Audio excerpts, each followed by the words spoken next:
please put it in. The more information you put in that profile, the stronger it makes you as an applicant. But if you don't have that information, don't worry, just leave it blank for now. And as I said before, as soon as you have that information, you can go back and update your application.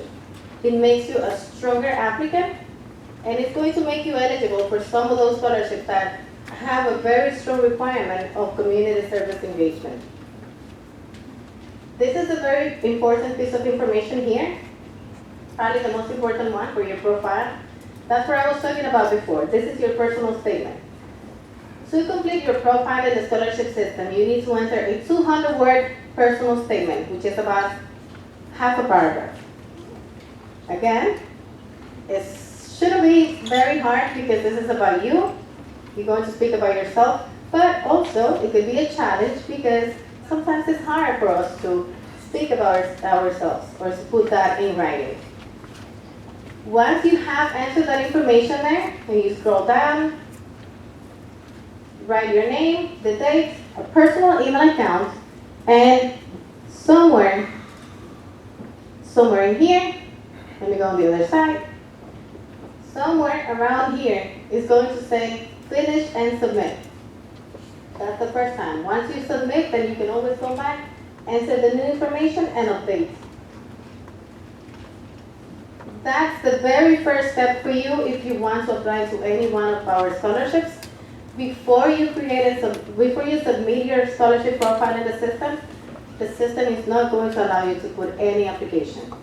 And now, based on the information that you provide, the system is going to make recommendations for you out of the scholarships that we are offering every semester. And it's going to say, hey, you seem to qualify for this scholarship. Why don't you apply? We can see those here. These are some recommendations for Mr. Kelvin.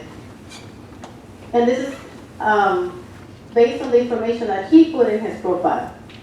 Now, if you want to find all the scholarship opportunities that are open and not just see the recommended ones, you go where it says opportunities, click on hours, those are Hostos opportunities, and now it's going to show you a list from the inside of all the opportunities that we're offering. Once you're ready, once you have identified the ones that interest you and you want to apply for, just click where it says apply and start your application. If you're interested in more than one scholarship of those that are open, you have to put a separate application to each one of them. Good? Any questions? Okay.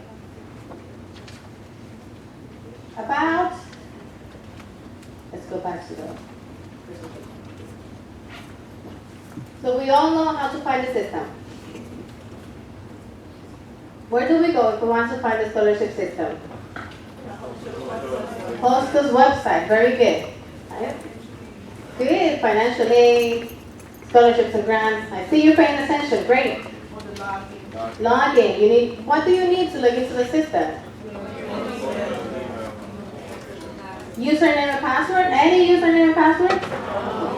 Hostos email account. Please don't use your CUNY1st account for that because it doesn't work. If you don't have access to your Hostos email account, make sure that you do that now because the system only communicates with your Hostos email account. That's the only way that you will get access to it. And whenever we try to send you information about your scholarship applications, we're going to reach out to you on your Hostos email account. Okay? Yes, question?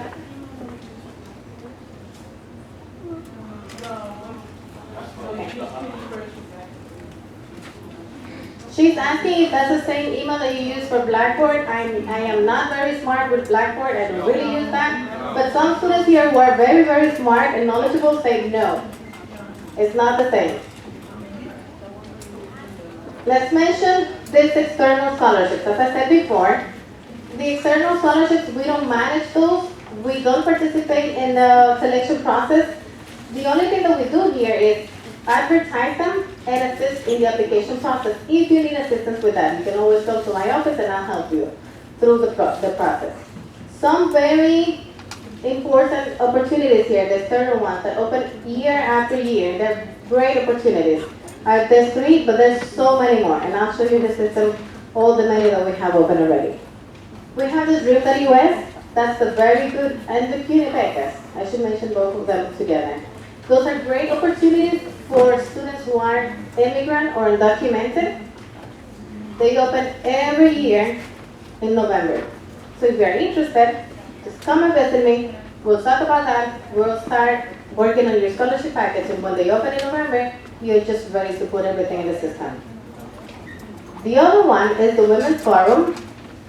That scholarship is great, and we have some information here at the end of the event. If it applies to you, make sure that you take this piece of information, which has everything, the description, the criteria, and an overview of what you will need to apply for that scholarship. That's a great opportunity for female students who are 35 years old or older and seeking for an education. And you can receive up to $10,000. And let me tell you, every year, at least one Hostos student receives that scholarship. At least one. But we have had, over the past few years, we have had two, the minimum, two Hostos students receive it. So get the information, it's out there. Come to my office and ask all the questions that you need, all the questions that you ask, get assistance. And I'm going to end right here and introduce you to the next speaker. I lost all of my speakers today. I don't see them. But if Xiomara is still around here, yes, I'm going to put you on the spot. Xiomara works in the business office. She manages the Excelsior Scholarship, and she's going to explain everything to you about that. A lot of you come to my office because it says Excelsior Scholarship, that word at the end,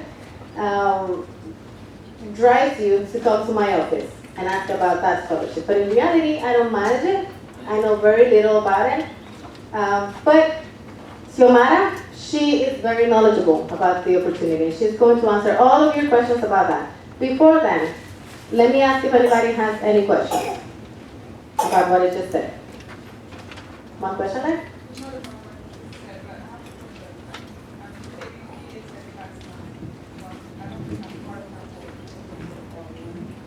The problem is like I'm taking ESL class only, so I want to know if I'm eligible to take any scholarship.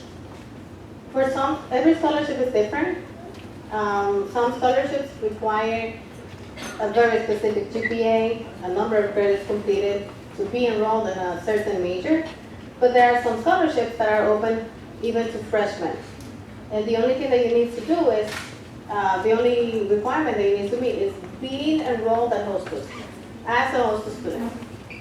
Now, unfortunately, CUNY STAR students are not considered Hostos students, or those who are doing the CLIP program. But I believe those who are enrolled in the ESL classes, they are. You are guys Hostos students. So come to my office and I can help you find out. Even if you don't have a GPA right now, there's some scholarships that don't have that requirement.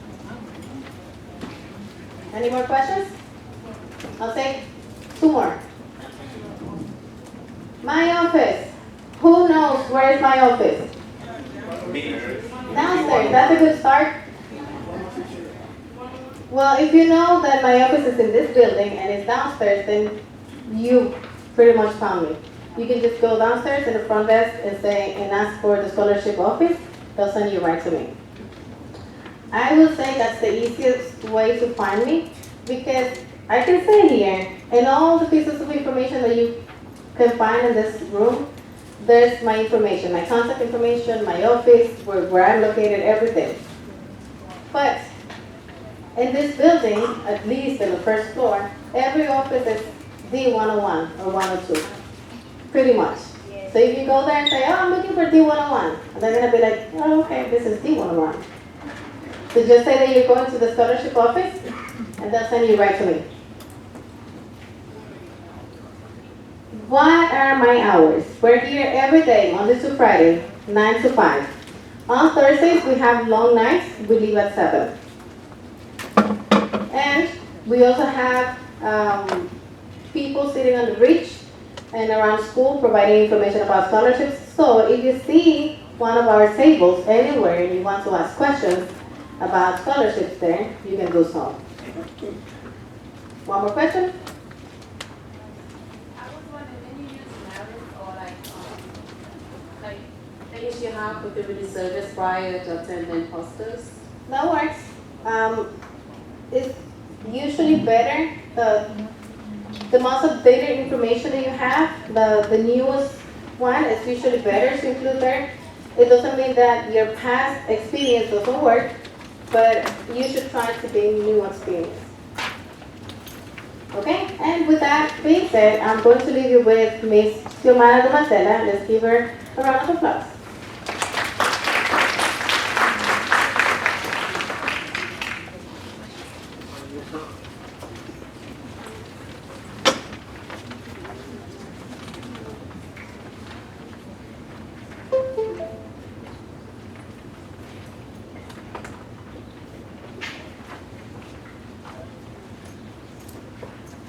Hi, everybody.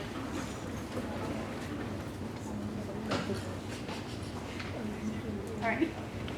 What is Excelsior Scholarship? It's a state aid. So you have to apply. Yeah.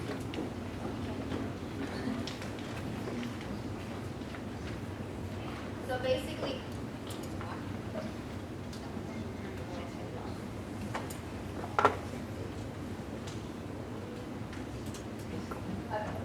what is Excelsior? Excelsior is a state aid. So you have to apply through HESC, which is where you apply for TAP, PTS, the GMAT, and now Excelsior.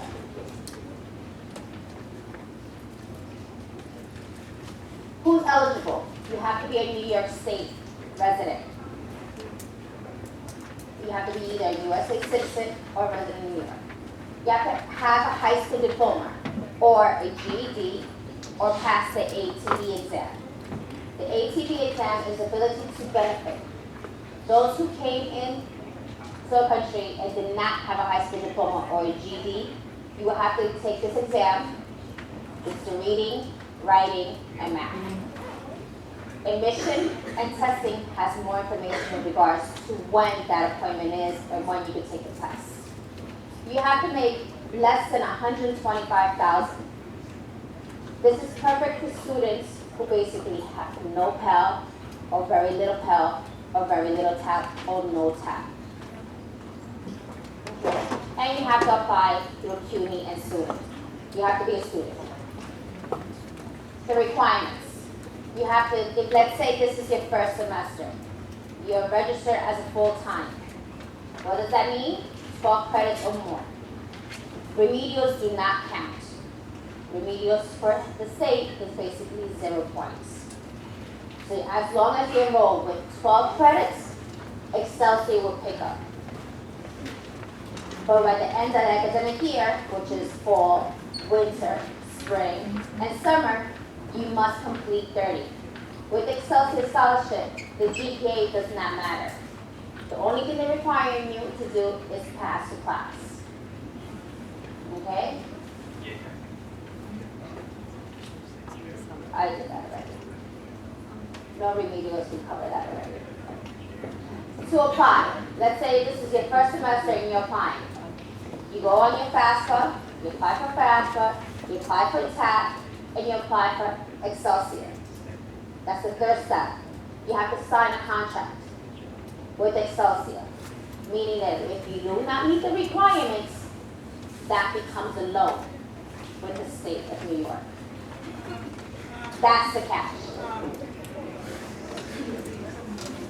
ADA students. ADA students have different rules and regulations. They, whatever classes they take, they have to pass the class, but it has to be within your major. With ADA students, they have to be enrolled with the school as an ADA and bring medical notes. Those are for students who have either disability, some type of sort in that aspect. And what do I look for? What I look for is if your classes are part of your major and if you pass. And I will usually give a guidelines, hey, you have X, Y, and Z amount of credits, you need to have X amount by the end of the summer. Now let's say you did high school and you took AP classes, you took extra courses. Those are bank credits. So when you decide, it's like, you know what, Simara, I'm not passing this class, I want to withdraw, but I have AP English, 3 credits. Apply this to my whatever class you got. I will apply it. But once you use it, there is no more back. So now let's say, for example, you're doing 15 and you decide to take a winter class. That's 3 classes. Then the next semester you do another 15 credits. You already met your 30, now you have 33. That 3 extra credit will be carried over whenever you're ready and need it. Unless you tell me, hey, I want to use my bank, or if I feel that you're going to lose the scholarship, then I'll use it. Once you lose the scholarship, there is no way getting it back, unless it's a medical note. And it has to be approved by the state. What does it cover? Excelsior only covers tuition, not the fees, not extra. So let's say, for example, you have 500 Pell, 1,000, and you still have an outstanding balance, it'll pick up remaining. It won't give you the extra refund. Or if you have 2,400, but you have Pell and TAP, and you haven't, Excelsior will not kick it. It's only for tuition outstanding balance. Yeah. No, it's only current. Because if you, so if let's say, for example, you fail, you cannot get it back. Or if your income exceeds more than 125. It won't pay for it, but if once your income, God forbid, anything happens, you lose your job or any, you know what, you got a deduction of hours, it drops, Excelsior will automatically pick up. You don't have to renew.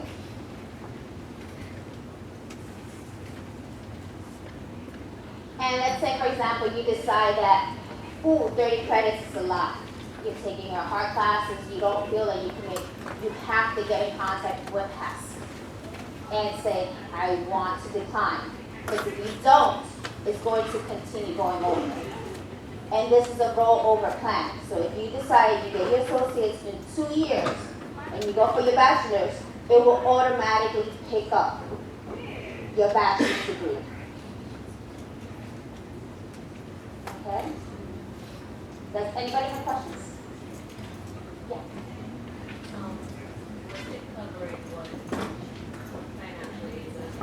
It basically covers whatever financial aid doesn't. Right, so is there a certain amount that it will cover? It will cover whatever is remaining left of your tuition. So let's say you only get no Pell, and only $250. Excelsior will pick up the whole remaining, except the fees, only tuition. Okay, and when you speak about not having scholarship anymore, do you mean that you can't reapply? Once you decline and once you decertify, no, you will not get it back. I applied before the semester started, but I never got either a decline or. Did you sign a contract and you upload it? Yeah. So you probably will have, you haven't received the whole list of all the students who are eligible for Excelsior. It was about 3 or 4 weeks ago. Yeah. They're a little behind the state. Okay, you mentioned something about having classes in the back. What if you are not trying to apply for a full-time semester, and you like apply for like, let's say 11, 10 credits, and you want to do like summer and winter classes, does that count to cover your 30? Yes and no. Basically, let's say for example, give me an example. Like from me per se, I have to apply, I have to go to school like with 11 credits. I can't do more than 11 credits. And if I'm, say I want to do winter classes to add up to the 30 at the end of the school, It doesn't really will that count like qualify? that, because 11 credits you're not considered full-time.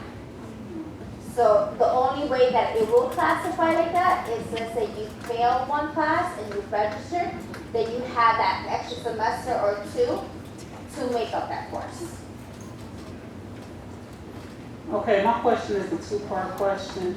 The first question is, say if Pell and TAP cover you all the way for your associate, can you go pick up the Excel for certificate, the bachelor's? you will have to meet up the requirements for prior. Basically, if you have a plan to do your bachelor's under the Excelsior, and you win the lotto, and you don't get no Pell and no TAP, ideally by end of the academic year, you have to meet the 30. So by your 2 years, it will take you 2 years to graduate, 2 years you have to meet and roll over. So you have to do 15, 15, or 12 winter, 12 and summer. I'll read them all right. Yeah, as long as you graduate on time and you have met all the requirements, you should apply for Excelsior for the next year. The next question I have, do you know, I was looking at a dual degree at City. Does the Excelsior Yes. cover a BSMS degree? Yes. Okay, thank you. But if you want more concrete answer, let me review your account and I'll give you a better answer to it. Oh, yeah. So I'm a transfer student, Uh-huh. and when I applied, I wasn't eligible. Is there? If you're a transfer student, it depends on how many semesters you have done in your previous years. So also another question. So it's there's some programs that you're not that's like you're full time, but it's Dental, nursing, and radiology. there's Most of those majors will, eventually you do more clinicals and we don't build clinicals. So you will fall short. thank you. Okay, anybody? Yeah. My question is that this is going to be my third semester, and next semester I will be graduating. So can I apply for this scholarship anymore? So this, you already have 30 plus, how many credits this I will semester? have 55 credits. 55, yes. Can I apply for it? Yes. I will have to review all the remedial zone count. It has to be real academic credits. Yeah, but I've taken some classes during this time. Come to my office Yeah. and I will review your account. All right. So I can give you a better answer. Okay? And this last slide is my information. I'm downstairs in the basement at B106, the business office, and I'm the one who handles the TAC, Excelsior, Dream, and part-time scholarship for the state. Question? Yeah.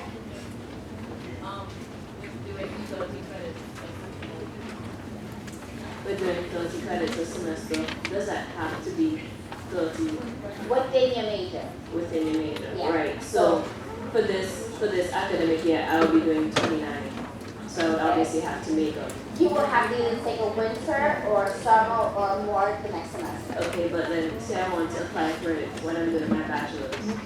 Would you review it and be like, oh, this year you did 29, so it doesn't Well, have to- basically, once you go to your back 4-year school and you have to carry over all your credits to that next school.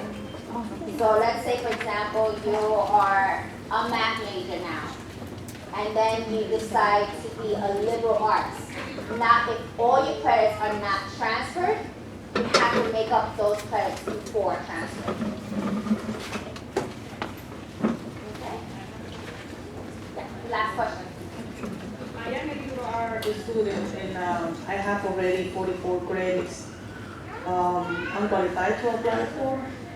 I would suggest you applying anyway, and we'll be able to determine once you stop by the office. I will give you more concrete answers, yes or no. I don't discourage a student not to apply, because you never know. If you don't have Pell, or if maybe you do have Pell and TAP, I will tell you the next steps, what to do. Okay, thanks. Last question. Yeah. I'm reading your part-time scholarship, but you're talking about minimum 30 credits. No. This part-time scholarship is PTS from TAP. That's something else. Okay? If you do have any questions, just stop by the office. My late hours are Thursday. But there's always someone there to help you. We close 4:45 Monday, Tuesdays, And Friday, 3 o'clock on Fridays, Wednesday, and Thursday are late days. But my late day is on Thursday.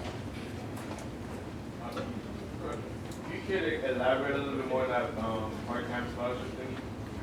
The part-time scholarship is from PASS. So basically, this is a whole different topic. Basically, is you have to be full-time, 2 consecutive, and then part-time. And GPA must be at least 2.0. Okay? All right, thank you guys.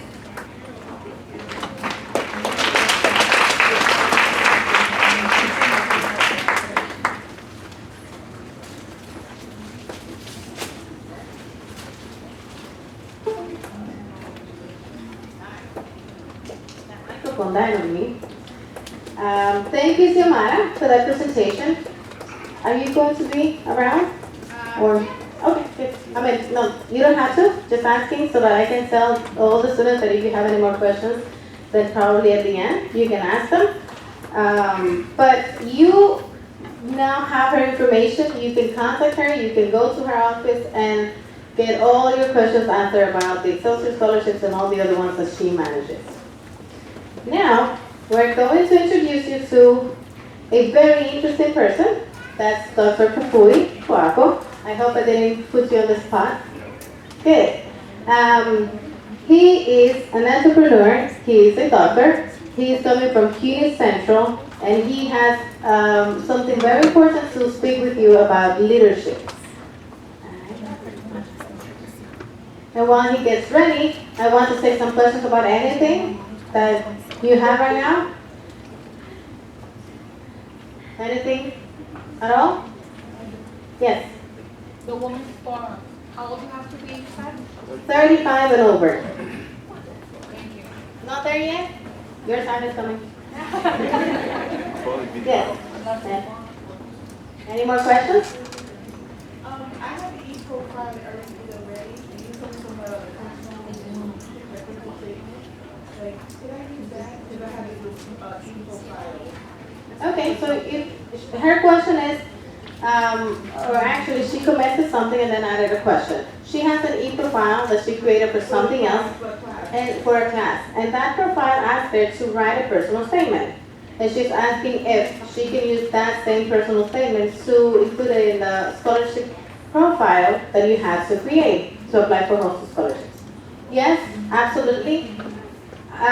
If you, a personal statement, it's a statement about yourself. It's a piece of writing about yourself, and that information is not going to change. You can update that information, add more, delete some other things, but it is always going to be about you, and that's what we're looking for. So if you have a piece of information already written about you, that little piece of personal statement, you can use it and adapt it to any other scholarship applications that you want to put in, as long as you make sure that you are answering all of the questions included in that particular scholarship application. Good? We ready? Then we're going to start, and let's give Mr. Cuaco a round of applause. Hey, good afternoon. Good afternoon. Come on, I know it's late in the day, but good afternoon. All right, that's much better. My name is Dr. Kafu Cuaco, and I work at CUNY Central office. I'm also a faculty member at York College. And Mai asked me to come here today to talk to you guys about leadership. And leadership is not something we usually discuss in 15 minutes, but we're going to try to put as much as possible in 15 minutes because this is really related to the story you're going to be telling when you write your personal statement or your essays when you apply to those different scholarships that you are interested in. So we're going to start the session today with a few activities. So the first one is to stand up, sit down, of course, if you can. I will make a statement, and if the statement applies to you, please stand up. If it doesn't apply to you, just remain seated. There's no right or wrong answer, okay? All right, the first one is, I am an aspiring leader. Are you thinking that you want to become a leader? Are you an aspiring leader? Okay, all right. Pretty much a lot of people in the room. All right, sit down. The next one is, I am already a leader. If you think you are already a leader. Okay, good, all right. And the last one is, I know my leadership style. Now, if you know you are a leader, you know your leadership style. Okay, good. All right, we're gonna quickly talk about a few different aspects of leadership, and I'll pick really two of them that I want to talk to you about because those are the two that's gonna really make a huge impact whenever you're writing your statement when it comes to leadership. So, leadership. If I ask you to tell me what, in your definition, what leadership is, what do you think? What do you think leadership is? You can tell me quickly. What is leadership? Care about other people's? Okay. What else? Yes. Okay, the person that guides the group. So you are leading the whole group. Okay. Anybody else want to take a shot at it? Yes. Having a vision. Absolutely. One last one. Yes. Being able to delegate different tasks. Okay, being able to delegate. So leadership is not only you leading the group, you also have to delegate to other people in the group. So all those things that you guys mentioned are true. They are different various elements or components of leadership. So some of the typical definition you're gonna hear, and some of you already have noticed some of this is, leadership is the action of leading a group of people or an organization, as you mentioned. And leadership is an art of motivating a group of people to act towards achieving a common goal. So those are the really common definitions you're probably gonna hear about leadership.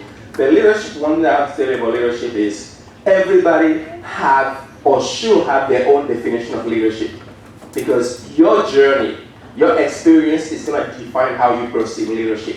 So the definition that I personally have for leadership is, and this is based on all my experiences, my journey, starting from being a student, being a student government, being in a soccer team, becoming part of the University Student Senate, being a professional, being a faculty member, all those experiences combined together led me to really critically think about my journey in terms of leadership. And this is the definition that applies to me, and that's the definition I live by all the time. So leadership to me is the ability to elevate others and provide them with the necessary tools in order for them to reach their full potential and achieve excellency. So that's the definition that leadership has. That's the meaning of it for me. You also have to come up with your own definition of leadership based on your own experience.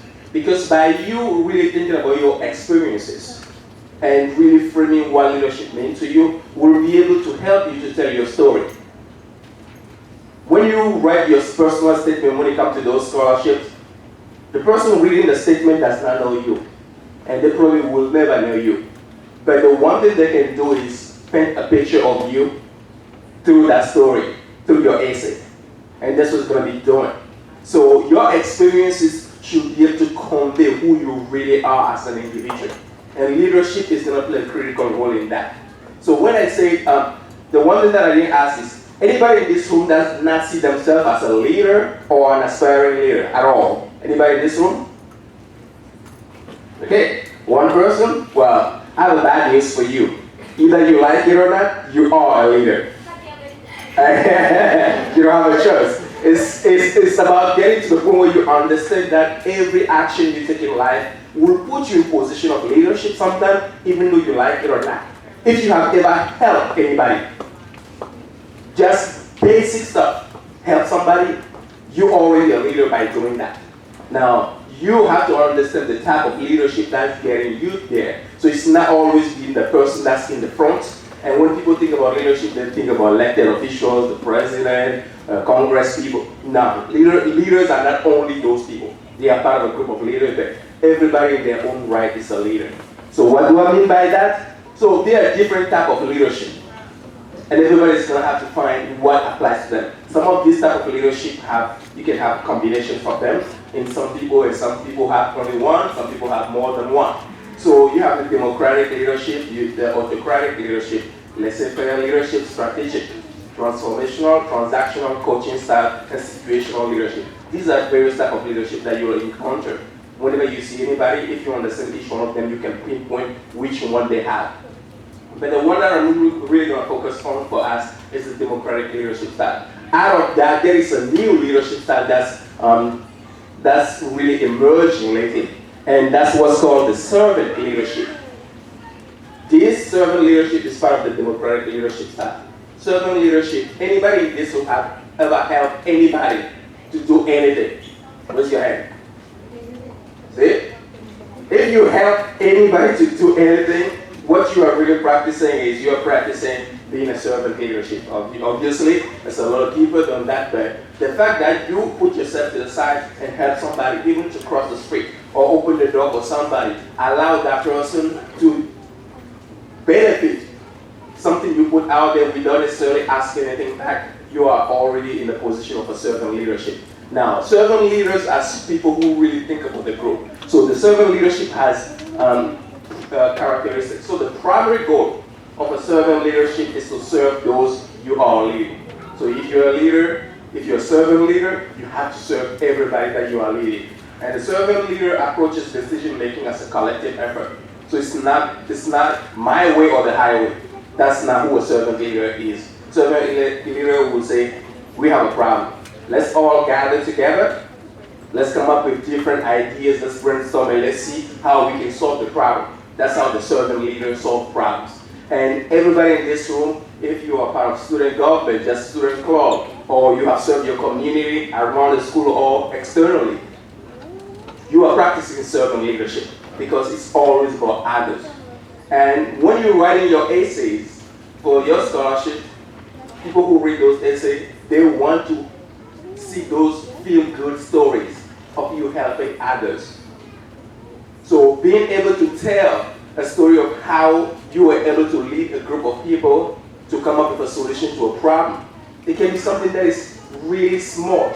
But the process of you getting to the solution is what they are looking at when they are reading your story. So you don't have to get 10 people to go to the moon for them to feel like you have achieved something great. You can just literally see a problem on campus and tell your other fellow student, you know what, this is a problem. Let's all sit together and let's solve the problem. By you starting that process, initiating that process and coming up with an outcome, it's going to help that story that you can put in your scholarship essay. And believe me, when somebody's reading that story, they really feel good and they say, you know what, I want to make sure these students get this scholarship because I want them to continue to do this positive and